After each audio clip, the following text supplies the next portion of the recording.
Welcome to the Voice of the Coast. I am your host, Danica Foley. With me, we have, excuse me, Michael Deselle, who is the DOTD District Engineer Administrator, District 3, which also includes our area, St. Mary, and also Assumption Parish.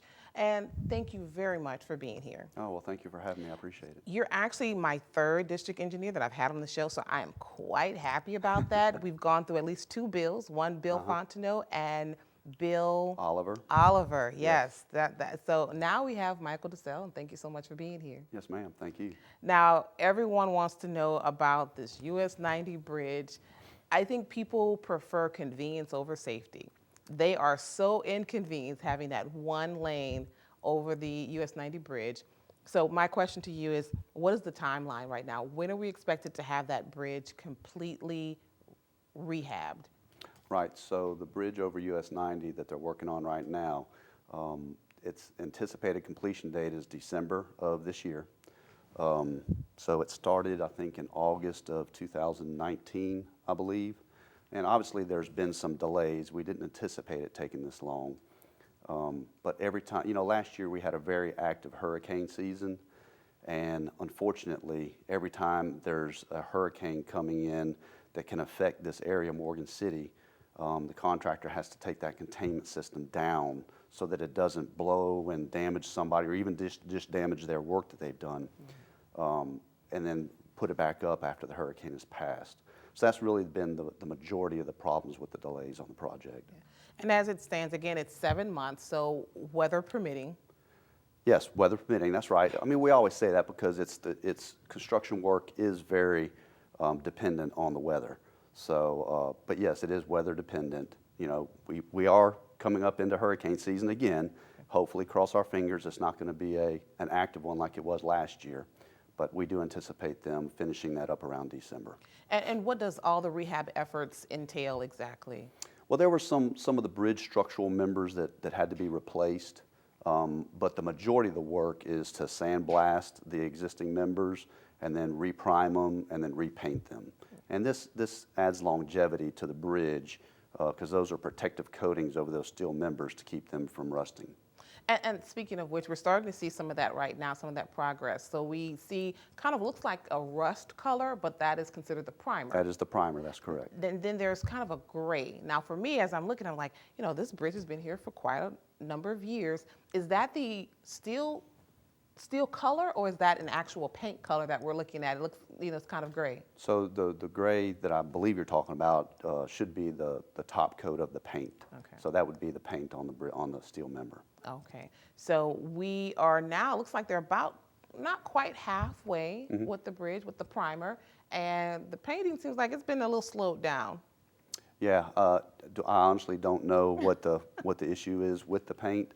Other than the delays they had during the hurricane season, but I know that they're moving along good now, and by December, hopefully we should see it complete and move on to the next bridge. Right. Now, speaking of which, the next bridge is the LA 182 bridge. That's right. And we have become so reliant on that bridge. I think that was kind of like just a secondary bridge, right? If there's a crash, you just go on that bridge. I think now folks are just utilizing that bridge now as their main source of travel. They get on that bridge. They don't want to get on the newer bridge because it's down to one lane. Correct. And you're down to one lane anyway on this one. And it seems like people just take their pick and choose of which one they want to take. Right. So now that once we are completed with the US 90 bridge, how soon will you start working on the 182 bridge? On the 182, yes. So we have it on our letting schedule for December of 2021, this December. And when we say it's on our letting schedule, that means that's whenever the contractors submit their bids for that, and we select typically the low bidder. The way the process works is once the contractors submit their bids in December, it usually takes us around 3 months to go through the contracting process, to allow the contractor to gather his materials, equipment, things like that. So I would think that you would probably see construction start sometime in March of 2022 on the LA 182 bridge. Whew, wow, And I want to ask you a little bit about you. We had a long conversation before this, and if you listen long enough, you can tell he's not a native of this Right. area. So can you tell me a little bit about yourself? Like, how did you get to South Louisiana? Yeah, sure. So for the majority of my life, I've lived in Alexandria. It's where both my parents are from. It's where I went to school, basically, other than the time that we traveled. My dad was in the military. So I've been back in Alexandria since around the early 1980s. But what brought me over here is I was dating a lady from Lafayette, and we ended up getting married, and so I applied for a job over here and was selected. So that's how I came over here. All right. Now, of course, there's much more to come because I want to know what is the fascination with engineering? And because as someone who travels these roads, I'm not always fascinated with our roads. And I want to know exactly what's the fascination and what is the process like. So you guys come on back right here on the Voice of the Coast with yours truly.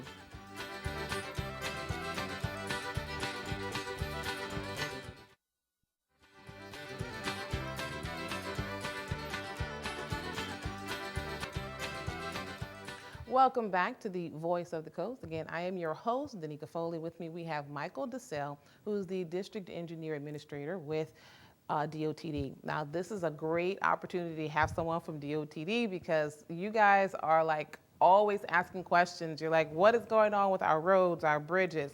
So before we get more into that, I definitely want to know a little bit more about you. So I understand that you moved from Alexandria to Lafayette, where you now reside, and Correct. of course you have this position, and you've been in this position since about June of last year? Correct, that's right, since June of last year. Yeah. So my question to you, and I was just telling you, I said, I drive these roads all the time, and I've had some strut issues with my vehicle. I'm like, oh, curses. Right.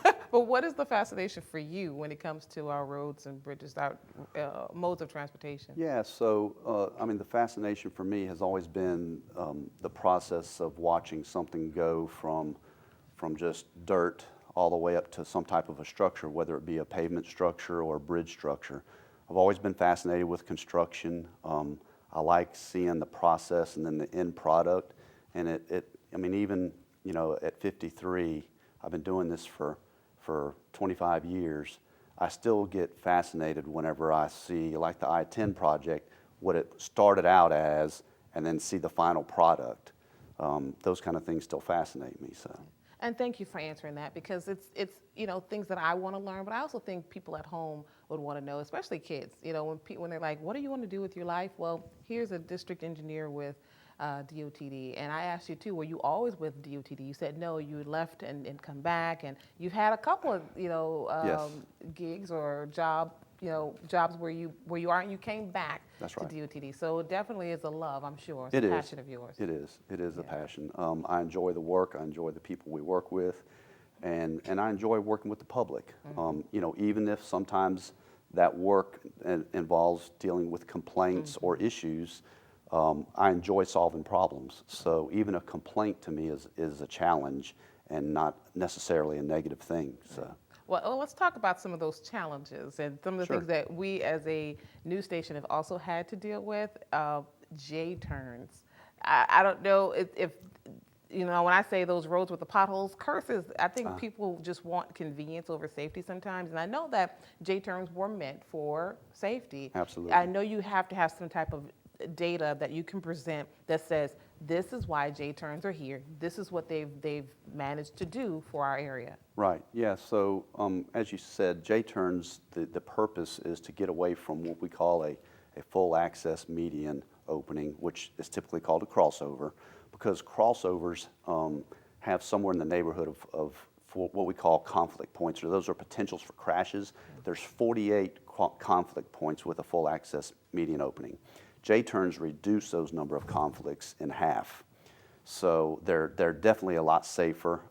As a matter of fact, whenever we did the widening of US 90 from Lafayette to Broussard, where we added one lane in each direction, we took out all of those full access median openings or crossovers within that stretch and replaced them with J-turns and U-turns. And I do have some information that in 2008, let me get my glasses because I can't see very well these days. So in 2008, we had a total of 379 crashes within that stretch that I'm talking about from Lafayette to Broussard.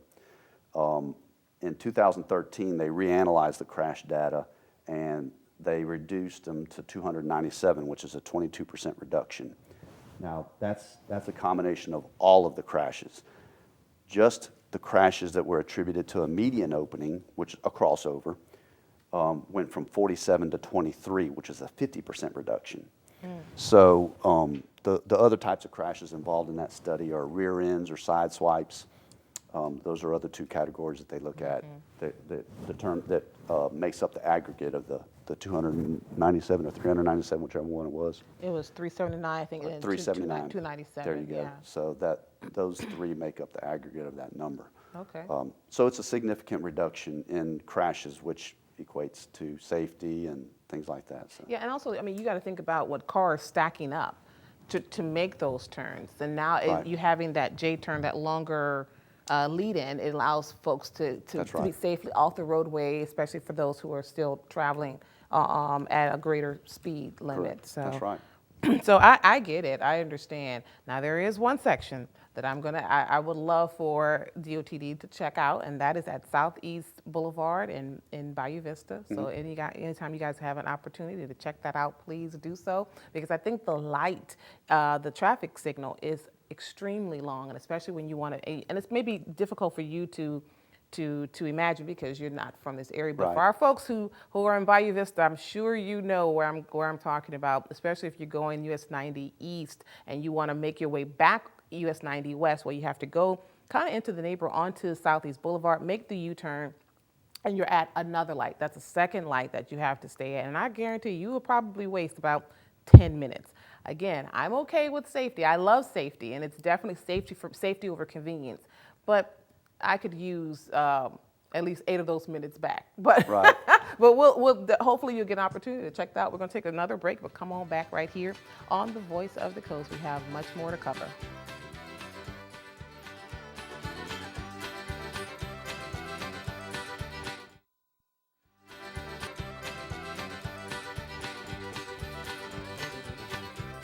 Welcome back to the Voice of the Coast. Again, I am your host, Danica Foley. With me, we have Michael Deselle, who is the DOTD District Engineer Administrator with, again, DOTD. And we've talked about J-turns. I think that's very good information that you gave us, especially when it comes to a lot of the crash data. Yes. But let's also talk about cable barriers. Yes. Those cable barriers, what I've seen, if you travel I-10, you see them all up and down I-10 from Baton Rouge to New Orleans. And then, of course, I think in the Jenner Red, maybe even Baldwin area, you start to see them in the middle of US 90 in the median. But are there going to be additional barriers into St. Mary Parish? Yeah, actually there is. There's a project coming up on US 90 in both Assumption and St. Mary, I believe it is. Okay. That is going to have 7 miles of cable barriers in the median. The cost of the project is a little over $1 million. So that's coming up. That project lets in June. I believe it lets in June of this year. Okay. Yeah, it lets June the 9th, which once again, that means that's when the contractors submit their bids. Okay. So we would typically see construction on that June, July, October, probably around October timeframe. They'll start doing construction. Now let's talk about those cable barriers. They're like these long suspension wires. And when I first saw them, I'm like, oh my goodness, it's gonna, like, if you crash into that, it'll go into your vehicle and crash, take off your neck. Yeah, I was a little dramatic there. Yeah. But tell me why they are considered safe. Yeah, so the purpose of the cable barrier is to prevent median crossovers into the other lane of travel through the median, which obviously when that happens, that causes a head-on collision, which is a very traumatic collision. So the cable barriers are meant to protect that from happening, that vehicle crossing the median, but it also has an added benefit where it has a suspension system where it slows the vehicle down and prevents them from bouncing back into their original lane of travel, which could also cause an accident. So yeah, those wires are designed to be at a specific height, and then the suspension systems are designed to withstand a certain force. Yeah. So that the cable doesn't come up and cut somebody's head off or cut into the car or anything or anything like that. So. And you know, I was so interested in those things. I like, we started seeing them pop up. I'm like, are there really a lot of crashes where people cross over the median and there are head-on collisions? I mean, that must be something that has happened quite frequently for the barriers to exist. Yeah, to be honest, I don't have the data on the number of crashes of that instance, but it's an important system because the head-on collision is such a traumatic collision type that the cable barriers, by their nature, prevent that type of collision from happening. In 2006, there was legislation that mandated we look into the feasibility of using these type of systems. And we looked into it and discovered how useful they were and how safe they were. So they did 2 pilot projects, one on I-12 and one on I-10, and both those pilot projects, whenever they went back and reanalyzed the crash data, we saw the benefit of them, and so we started using them more in the state. And to date, we've installed over 530 miles in the state of cable barrier at a cost of over $80 million. Wow. So it's a significant investment, but it's an investment into safety. Yes, so. That's right. Want to bring up something that I don't know if anyone else had it on their mind, but right here in Morgan City, there is an intersection that is pretty busy, and thankfully we haven't had many crashes, but it makes me wonder when and where folks got their driver's license. And it's right here at Federal and Brashear, right here in Morgan City. And we're going to take an opportunity, hopefully by the end of this interview, we'll go and look at that area, because you have, and it's very hard to describe just by sitting here talking to you, but for folks who are familiar, who live in the area, they know there's a turning, there's you can go straight or you can turn. And on each end, on one, I guess, north and then south. Well, as you're turning, you have folks who want to turn in front of each other, but then if you turn this way, now there's possibility of a crash that can occur. Right. But that's something we'll take a break, but I'll tell you exactly what my thought is, what could actually help. Great. And I'm glad I have you here, because this is something that I've thought about for quite a number, I would say maybe 2 years at least. So we'll talk about that. Come on back right here on The Voice of the Coast.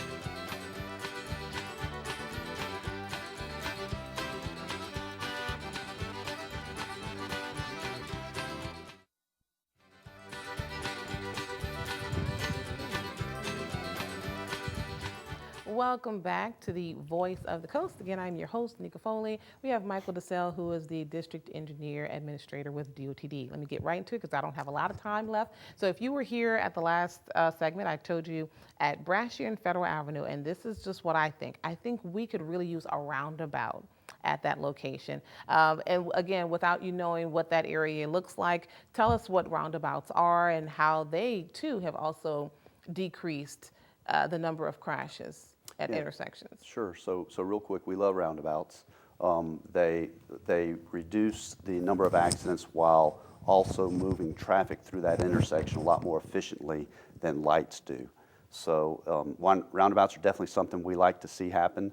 There are certain things that have to be wrong with the intersection to justify a roundabout, but certainly I'd love to go look at that intersection with you and then have our traffic engineer look at the feasibility of putting a roundabout in that section. Yeah, that'd be great. Yes. That's what I'm talking about. Yeah. I love it. I love getting yeses. Yes, ma'am. Okay, and lastly, I want to use this extra time for some of the current and maybe even future projects that are slated for St. Mary Parish. Yeah, sure. So, I have a list here of projects in St. Mary Parish, and I'll kind of hit the highlights. Of course, we talked about the cable barrier coming up. We do have some pedestrian bike trails and some walking trails coming up here in the next couple of months. LA 182, we have a 5-mile overlay on LA 182 that goes from basically LA 3069 to LA 317. I'm sure people know the local names of those routes, Yes. But I only have the state routes.